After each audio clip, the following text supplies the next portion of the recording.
Hi friends, good morning. எல்லாத்துக்கும் ஆடி வெள்ளி நல்வாழ்த்துக்கள். எல்லோரும் வேலை பார்த்துட்ருப்பீங்க, நானும் வேலை பார்த்துட்ருக்கேன். வீடெல்லாம் துடைச்சிட்டேன். ஃபஸ்ட்டு வந்து வாசலுக்கு நம்ம அலங்காரம் பண்ணிடலாம். வாசலில் தான் நம்ம குலதெய்வம் இருக்குது, மகாலட்சுமி தாய் இருக்காங்க. ஃபஸ்ட்டு அவங்களுக்கு அலங்காரம் பண்ணிட்டு தான் நான் விளக்கு வைப்பேன். இன்றைக்கி வந்து ஆடி 3வது வெள்ளி. போன வாரம் வந்து நான் நாற்றம்பள்ளி புத்து கோயிலுக்கு போயிருந்தேன். வருஷம் நான் 3 வாரம் புத்துக்கு பால் ஊற்றிட்டு வருவேன். இது போன மாதம் அங்கே போயிட்டதுனால இந்த வாரத்துலேருந்து 3 வாரம் இங்கே பால் ஊற்ற போகிறேன். நான் எங்கள் ஊரில் இருக்க கோயிலுக்கு எப்பயும் வருஷம் அங்கே தான் போய் பால் ஊற்றிட்டு வருவேன். ஒரு புத்து வந்து சுயம்புவாக எழுந்தது. இன்னொரு புத்து கோயில் வந்து புத்து அங்கே இருந்தது, ஆனால் இப்போ அது கொஞ்சம் அழிஞ்சிடுச்சு.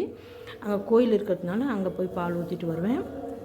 இன்றைக்கி மஞ்சள் குங்குமம் அங்கே கொடுக்க போகிறேன் எல்லாத்துக்கும். அதை நான் உங்களுக்கு வீடியோ எடுத்து போடுறேன்.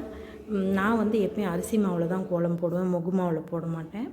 எனக்கு வந்து ஃபஸ்ட்டு வாசல் அலங்காரம் பண்ணணும். எல்லா வெள்ளிக்கிழமையும் நான் வாசலுக்கு கோலம் போட்டு பார்க்குறதே நம்மளுக்கு ஒரு பெரிய சந்தோஷம்.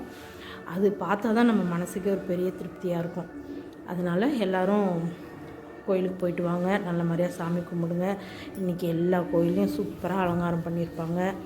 நான் வந்து 5 கோயிலுக்கு போவேன் வாரம். இன்றைக்கி அந்த கோயிலெலாம் எப்படி அலங்காரம் பண்ணியிருக்காங்க நான் உங்களுக்கு வீடியோ எடுத்து காமிக்கிறேன்.